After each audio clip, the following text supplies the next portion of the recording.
ہمارا باپ ہمارے لیے کوٹھیے کارے نہ بنائے تو ہم کہتے ہیں کہ ہمارے باپ نے ہمارے لیے کچھ نہیں کیا. اگر دولت سے انسان امیر ہوتا نا تو پھر نمرود، فرعون، طاقت، جتنے بھی شداد جس نے جنت بنائی، پھر سرکار وہ امیر ہوتے، پھر وہی امیر ہوتے نا. وہ آج بھی دوزخ میں ہے. انہوں نے شرک کیا، اللہ کی مخالفت کی. تو جو اللہ کی مخالفت کرتا ہے نا پھر وہ ذلیل ہی ہوتا ہے.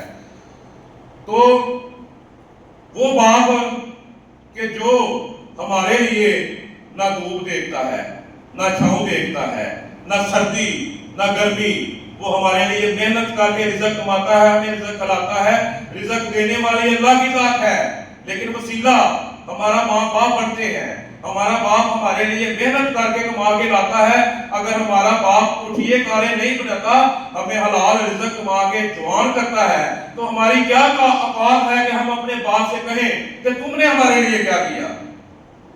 میری تمام آج سے 20-30 سال پہلے دور اور تھا. آج فاسٹ فوڈ اگر آ گیا نا تو دور بھی فاسٹ آ گیا ہے. آج ہم یہی کہتے ہیں کہ ہمارے ماں باپ نے کیا کیا ہے ہمارے لیے. ہم تو اگر ساتھ حج بھی اپنی ماں یا باپ کو کندھوں پہ اٹھا کے کروا دینا تو ہم اپنی ماں کا وہ ایک رات کا جو اس نے پیدا کیا ہمیں، جو تکلیف برداشت کی، ہم تو اس ایک رات کا صلہ بھی نہیں دے سکتے. ہم جو مرضی کر لیں. ہم منزلیں ڈھونڈنے نکلتے ہیں، نوکریوں کے لیے، جائیداد کے لیے، کامیابیوں کے لیے، لیکن ہم یہ بھول جاتے ہیں کہ ہم جو خواب لے کے نکلتے ہیں نا گھر سے، ہم یہ نہیں جانتے کہ ہمارے خواب تو بہت بڑے ہیں، لیکن ہم اپنی ماں کو، اپنی باپ کو ناراض کر کے آئے ہیں. وہ خواب کیسے پورے ہوں گے؟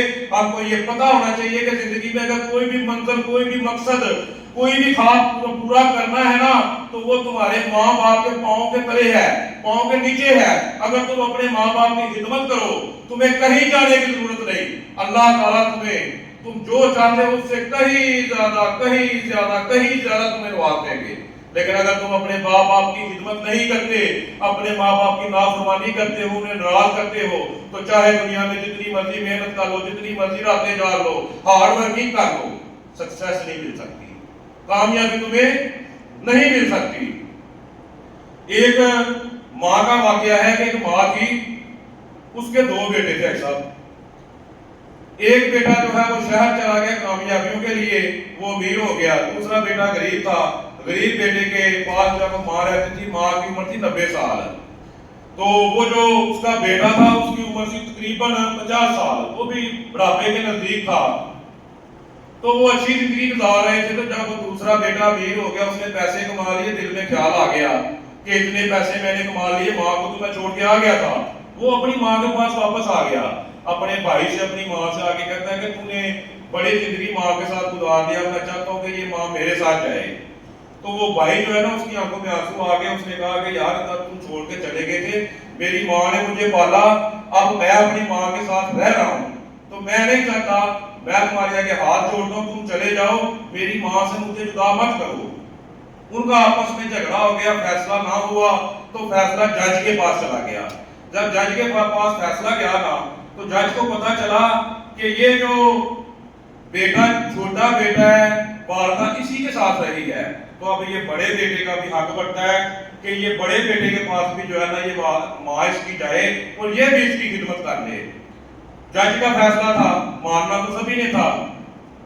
تو جب جج نے یہ فیصلہ کیا تو وہ چھوٹا بیٹا صاحب وہ ماں کے جا کے قدموں میں گر کے رونا شروع کر دیا.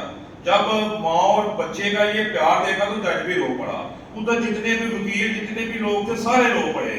لیکن جج کے فیصلے کو تسلیم کرنے کی وجہ سے وہ اس بڑے بیٹے کے ساتھ ماں چلی تو گئی، کیونکہ ماں، جب جج نے ماں سے پوچھا نا کہ تم کس کے ساتھ جانا چاہتی ہو، تو ماں کبھی یہ نہیں کہہ سکتی تھی کہ میں چھوٹے بیٹے کے ساتھ جاؤں گی. وہ کہتی ہے میں تو ماں ہوں، میرے لیے تو میرے سارے بچے برابر ہیں، نہ میں اس کو چھوڑ سکتی ہوں نہ اس کو چھوڑ سکتی ہوں. تو وہ اس بڑے بیٹے کے ساتھ چلی گئی. اس نے چھوٹے بیٹے کو چھوڑا، کہا کہ میں اب چند جتنی بھی میری زندگی ہے میں اپنے بڑے بیٹے کے ساتھ رہوں گی، اگر یہ چاہتا ہے میری خدمت کرنا تو یہ میری خدمت کرے. تو ہمیں چاہیے کہ اپنے والدین کا جو ہے نا احترام کریں. ایک مالک بن دینار، 60 حج صاحبوں نے کی ہے. مالک بن دینار نے مالک بن دینار جو ہے نا حج کرنے کے لیے چلے گئے، لاکھوں لوگ تھے، لاکھوں لوگوں نے حج کیا۔ جب حج کرنے کے بعد مالک بن دینار جو ہے نا مکمل حج کرنے کے بعد انہوں نے سوچا کہ پتہ نہیں کون ایسا شخص ہوگا کہ جس کا حج قبول ہوا ہو یا نہیں۔ واپس چلے گئے، جا کے جب رات کو سوئے نا تو ان کو خواب آ گئی۔ خواب میں آیا کہ ایک شخص ہے محمد بن ہرمون، اس کا حج قبول نہیں ہوا۔ جب آپ صبح اٹھے نا تو عموماً ہم حج کرنے کے لیے جب جاتے ہیں، حج صاحب ادھر بیٹھے ہیں تو ادھر جو ہے نا ہر ملک کا علیحدہ جھنڈا لگا ہوتا ہے، ہر ملک کے ہوٹل علیحدہ علیحدہ ہوتے ہیں، ادھر جھنڈا لگا ہے، پاکستانی ادھر، بنگلہ دیشی ادھر، یمنی ادھر، مصری ادھر، سعودی عرب کے لوگ ادھر، فلاں فلاں ادھر ٹھہرے ہوئے ہیں۔ تو وہ جو ہے نا وہ شخص بلخ کا تھا، محمد بن ہرمون بلخی، بلخ کے شہر کا رہنے والا تھا۔ تو وہ جو ہے نا مالک بن دینار انہوں نے نا بلخ کے ادھر لگے ہوئے تھے نا ادھر کے جا کے انہوں نے پوچھا کہ یار ادھر کوئی محمد بن ہرمون رہتا ہے؟ تو وہ لوگ کہتے ہیں کہ یار محمد بن ہرمون جو ہے وہ تو بڑا نمازی ہے، پرہیزگار ہے، روزے رکھتا ہے، حج کرتا ہے اور ساری رات اپنی عبادت میں گزار دیتا ہے۔ مالک بن دینار کہتے ہیں کہ میں بڑا پریشان ہوا، میں نے سوچا کہ ایک شخص ہے، کیونکہ ہم سوچ رہے ہیں اگر ہم نے 5 ٹائم نماز پڑھ لی تو ہم نے سب کچھ حاصل کر لیا، بڑے اور فرض ہیں جو ہمارے اوپر ہیں۔ اگر دل سے منافقت نہیں گئی تو پھر ہماری 5 ٹائم کی نماز کسی کام کی نہیں ہے۔ اگر ہم اپنے والدین کا احترام نہیں کرتے، اپنے مسلمان بھائیوں کے ساتھ محبت نہیں کرتے، جب ہمارے اندر کمی ہے، سب سے بڑا گناہ جو ہے وہ جھوٹی ہے، اس شخص کی ہر سب دعا قبول نہیں ہوتی۔ میں یہ چند دن پہلے پڑھ رہا تھا، ایک سوال تھا کہ وہ کون سا شخص ہے جس کی دعا قبول نہیں ہوتی۔ تو ہم بڑے بڑے گناہ کہیں گے، دوسرا جواب دیں گے، تیسرا تو وہ گناہ سب سے وہ گناہ کون سا ہے؟ جھوٹ ہے۔ کہ جو ہم کاروبار کریں، کوئی بھی کام کریں، اگر ہم جھوٹ کا سہارا نہیں لیتے تو ہم کہتے ہیں ہمارا کاروبار ہی نہیں چلتا۔ یہ ہمارے ایمان کی کمزوری ہے کہ ہم سمجھتے ہیں کہ اگر ہم نے جھوٹ نہیں بولا تو ہمارا کاروبار کیسے چلے گا؟ یا ہم دکان 10 منٹ بند کر کے نماز پڑھنے کے لیے آ جائیں گے، یہ 10 منٹ جو دکان بند رہے گی، یہ گاہک آئیں گے واپس چلے جائیں گے، ہمارا رزق کم ہو جائے گا، ہمارے کسٹمر کم ہو جائیں گے۔ یہ ہمارے ایمان کی کمزوری ہے۔ تو وہ کہتے ہیں کہ جب میں یہ سب ماجرا سننے کے بعد گیا نا، جب میں اس کے پاس ڈھونڈتا گیا تو اس نے خیمہ لگایا ہوا تھا، اس خیمے کے اندر وہ بیٹھا ہوا تھا اور عبادت کر رہا تھا۔ جب اس نے میری طرف دیکھا نا تو دیکھ کے کہتا ہے کہ مالک بن دینار آ گئے ہو؟ کہتے ہیں میں پھر بڑا حیران ہوا کہ یار میں نے اس کو اپنا نام بھی نہیں بتایا، اتنی بصیرت والا شخص ہے کہ بغیر بتائے اس کو میرے نام کا پتہ ہے، اور مجھے خواب آ رہی ہے کہ یہ گناہگار ہے، اس کا حج قبول نہیں ہوا۔ کہتے ہیں کہ میں نے اس شخص سے پوچھا کہ مجھے بتاؤ کہ تم یار تم نے زندگی میں کیا کیا ہے، تمہارا حج قبول نہیں ہوا؟ اس نے کہا مجھے پتا ہے، میں نے 24 حج کیے ہیں، 24 حج، اور ہر سال کوئی اللہ کا نیک بندہ مجھے آ کے کہتا ہے کہ تمہارا حج قبول نہیں ہوا۔ تو مالک بن دینار کہتے ہیں مجھے بتاؤ یہ ماجرا کیا ہے، تمہارا حج کیوں قبول نہیں ہوتا؟ تو وہ کہتے ہیں کہ میں ایک وقت تھا کہ بڑا امیر تھا، میرے پاس بڑے پیسے تھے، میں شراب پیتا تھا، شراب کی محفلوں میں جاتا تھا، رمضان کا مہینہ تھا، ایک دن میں نے شراب پی لی۔ وہ کہتا ہے کہ میں شراب پی کے جو ہے نا اپنے گھر آیا، افطاری کا ٹائم تھا، میری ماں نے روزہ افطار کرنا تھا، تو میں اندر آیا تو میں نشے میں دھت تھا۔ کہتے ہیں کہ میری ماں نے کہا کہ شرم کر، رمضان کا مہینہ ہے، افطاری کا ٹائم ہے، ہم نے روزہ رکھا ہے، تو شراب پی کے گھر آ گیا ہے۔ تو کہتا ہے کہ میں نے اپنی ماں کو تھپڑ مار دیا۔ کہتا ہے جب میں نے اپنی ماں کو تھپڑ مارا تو میری ماں جو ہے نا جنت دور تھا اس کے اندر گر گئی۔ جب اس کے اندر گری، محلے کے لوگ اکٹھے ہوئے، انہوں نے مجھے کمرے میں بند کر کے باہر سے کنڈی لگا دی۔ کہتا میں بڑی دیر چیخو پکار کی آواز سے سنتا رہا، میں نشے میں دھتا میں سو گیا۔ وہ کہتا ہے جب میں سو گیا نا، جب میں صبح اٹھا، اٹھ کے میں نے دروازے پہ دستک دی، میری بیوی نے دروازہ کھولا، تو میں نے پوچھا میری ماں کہاں ہے؟ اس نے کہا کہ تمہاری ماں رات کو ہی فوت ہو گئی تھی۔ تو کہتا ہے میری ماں جب فوت ہو گئی تھی تو مجھے بتانا تو صحیح تھا، میں اپنی ماں کا جنازہ پڑھ لیتا۔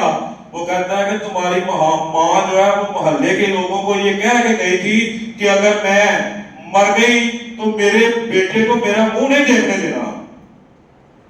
وہ کہتے ہیں کہ میری بیوی بھی مجھے چھوڑ کے چلی گئی، اس نے بھی اپنا سامان پکڑا کہ تو اپنی ماں کا نہیں بنا، میرا کیا بنے گا؟ وہ بھی مجھے چھوڑ کے چلی گئی. وہ کہتے ہیں اس دن سے میں ادھر بیٹھا ہوا ہوں اور جس ہاتھ سے میں نے اپنی ماں کو مارا تھا نا, میں نے اپنا وہ ہاتھ بھی کاٹ دیا ہے, اور میں اپنا سارا ٹائم عبادت میں گزارتا ہوں, نماز پڑھتا ہوں, قیام کرتا ہوں, راتوں کو روزے رکھتا ہوں, ساری رات عبادت کرتا ہوں, لیکن میرا حج بھی قبول نہیں ہوتا, میری دعا بھی قبول نہیں ہوتی. تو مالک بن دینار کہتے ہیں کہ میں ادھر سے واپس آ گیا. جب میں واپس آیا تو رات کو جب میں سویا تو سرکار دو جہاں حضرت محمد صلی اللہ علیہ وآلہ وسلم میری خواب میں آ گئے. انہوں نے کہا مالک تو اس کو مایوس کر کے واپس کیوں آ گیا؟ تو وہ کہتے ہیں کہ جب میں نے کہا سرکار کہ میں واپس اس لیے آ گیا کہ وہ ماں کا نافرمان ہے, تو کہا کہ تو واپس آ گیا ہے, یہ اللہ کا, اس کی ماں کا اور اس کا معاملہ ہے. تو وہ کہتے ہیں کہ میں پھر واپس گیا. کہتے ہیں کہ سرکار فرماتے ہیں کہ جب محشر کا میدان لگے گا نا, اللہ تعالیٰ جب اس کو کہیں گے نا کہ جس طرح اس نے اپنی ماں کو آگ میں ڈالا تھا, اور سب ایک منٹ کی بات ہے سر, جب اس نے اپنی ماں کو جس طرح آگ میں ڈالا تھا نا, اسی طرح اسی کو آگ میں ڈالو. تو کہتا ہے کہ جب سرکار فرماتے ہیں کہ جب اس کو آگ میں ڈالنے کے لیے فرشتے لے کے جائیں گے نا, تو وہ کہے گا ماں میں تیرا بیٹا, یہ مجھے آگ میں ڈال دے کے مجھے معاف کر دے. اس کی ماں اپنا دھیان پرا کر دے گی, پیچھے کر دے گی. پھر دوسری دفعہ کہے گا اپنی ماں کو, جب تیسری دفعہ کہے گا نا تو وہ ماں تو ماں ہوتی ہے, وہ بیٹا کر سکتا ہے, ماں نہیں کر سکتی. تو وہ ماں کہے گی کہ اللہ میں نے اسے معاف کر دیا, آپ بھی اسے معاف کر دو. جب حضرت موسیٰ علیہ السلام نبی تھے تو جب ان کی والدہ وفات پا گئی تو اللہ نے کہا ہے موسیٰ دھیان سے, تیری ماں پیچھے دعا کرنے والی کوئی نہیں رہی. واحد